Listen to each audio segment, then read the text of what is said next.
£16,500 of staff trust, roughly, equals £65,000 in total.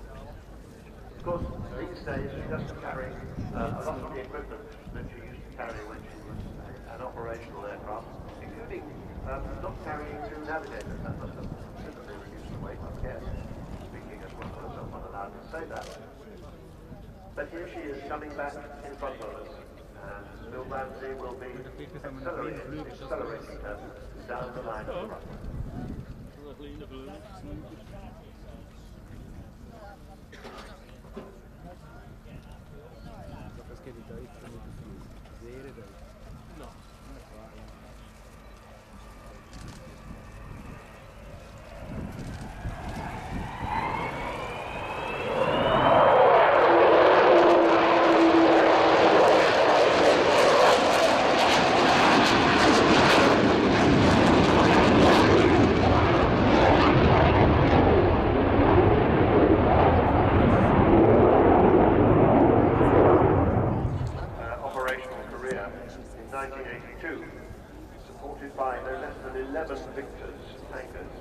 Vulcan 607 hit the centre line of the runway at Port Stanley in the Falkland Islands with one bomb and the edge of the runway with another, making that runway unusable for a short time at any rate for Argentine fast jets.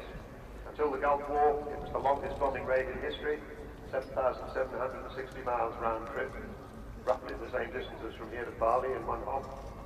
And it took no less than 18 air-to-air refuelings to achieve that.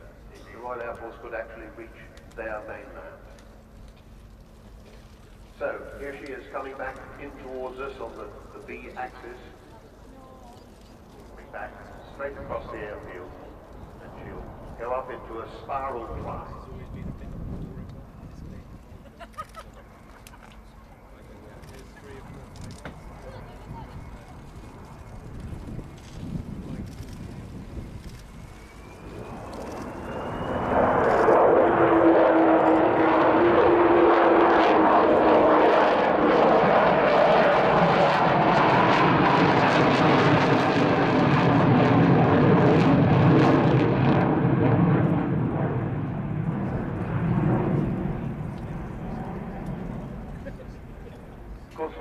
When Vulcan left service, the Royal Air Force in 1993, nobody believed there would ever be a flying Vulcan. So in the 90s, a little later, two people, David Walton, bought this aeroplane and all the available spares, and Dr. Robert Fleming, who felt that the RAF should preserve this iconic aircraft rather than toss it onto the scrap heap.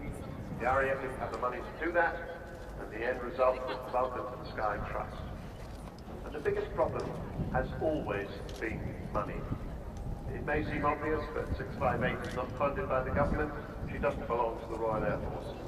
To get this far has cost more than £22 million, including, I should say, £2.7 million in a grant from the Heritage Lottery Fund. And I didn't mention them yesterday. I always mention them. Yesterday I didn't, and I got into awful trouble from Sir Peter Love. So sorry, Sir Peter. That was very valuable at the time. So here she is, coming back in with her wheels down.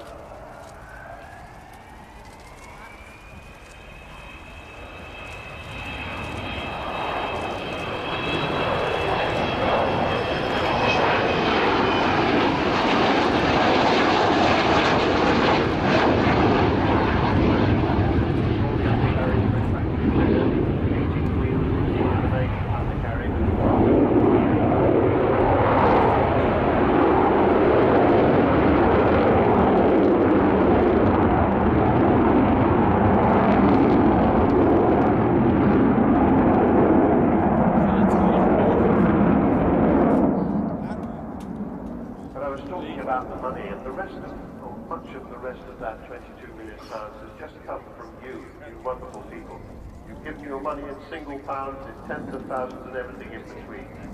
Sir Jack Hayward has been wonderful, Eddie Forrester, being big support from the CAA, as well as the three technical authority companies, BAE Systems, Marshall Aerospace, Defence Group, and Rolls-Royce. Many other companies have given fantastic help.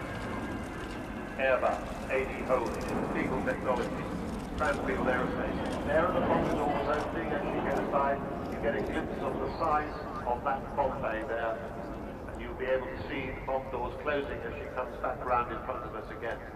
That enormous bomb bay, of course, the heart of the bomber, that was what carried the 21 1,000-pound bombs all the way to the Falkland Islands. So 10 tons or so, staggering amount. These were, let's not forget, dumb bombs, wartime type bombs, World War II. And they were not guided in any way, so if you needed to hit a pinpoint target, like a bit of a runway, you had to really do overkill. So of the 21 1,000-pound bombs that they dropped, they hit the runway with 2 of them. Let me just finish those companies who we owe so much. Beagle Technology, Cranfield Aerospace, Goodrich, Kearsley Airways, Meggitt, Messier Doughty, and Serco. Now as she comes round this time, you will see the bomb bay doors closing. At the moment, the bomb bay doesn't remain.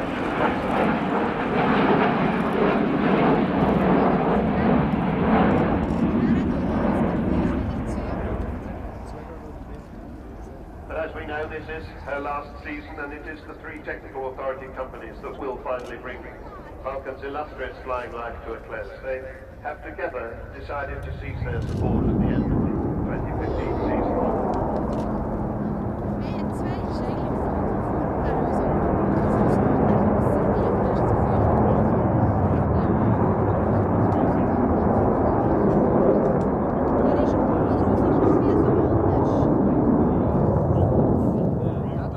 And without the support of the 3 technical authority companies under Civil Aviation Authority regulations, Vulcan will be prohibited from flying. She'll lose her permit.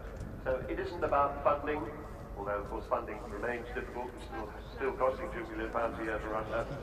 And it's not about the supply of spare parts. It is about the mandatory third-party support. Now she is still as safe as any aircraft flying today, but she's done 10% more hours than any other Vulcan before.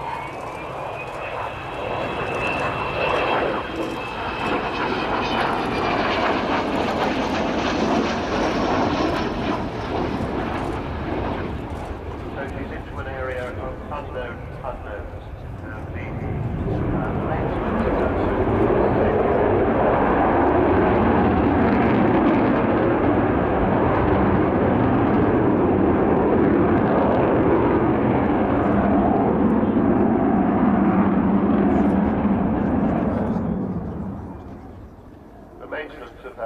safety record requires the expertise that is increasingly difficult to find.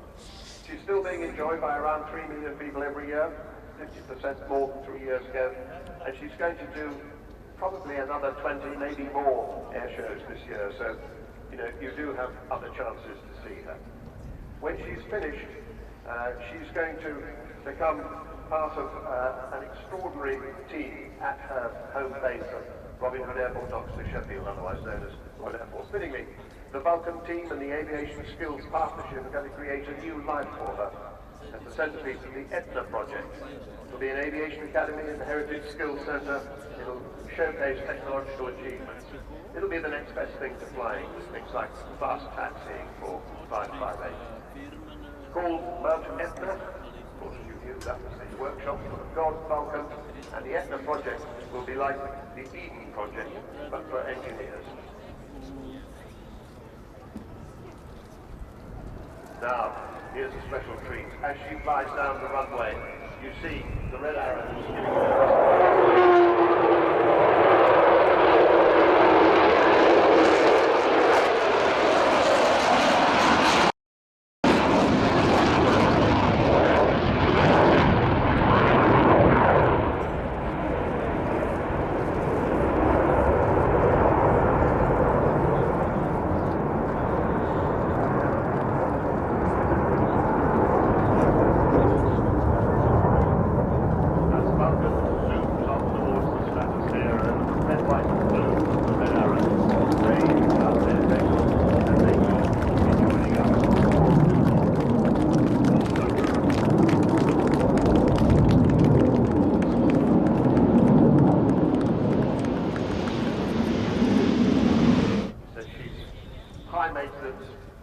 temperamental, and despite all that, he loves her.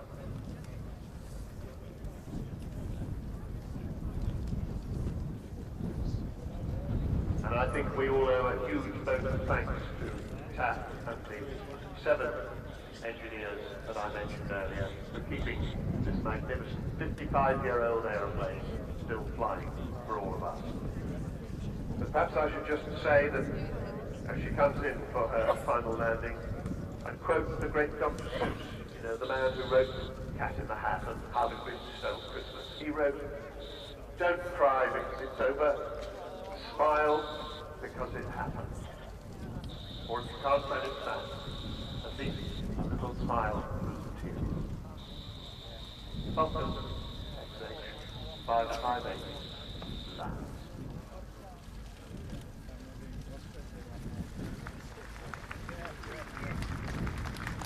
Well, thank you very much indeed, Sean, for taking us through that absolutely marvellous description and commemoration.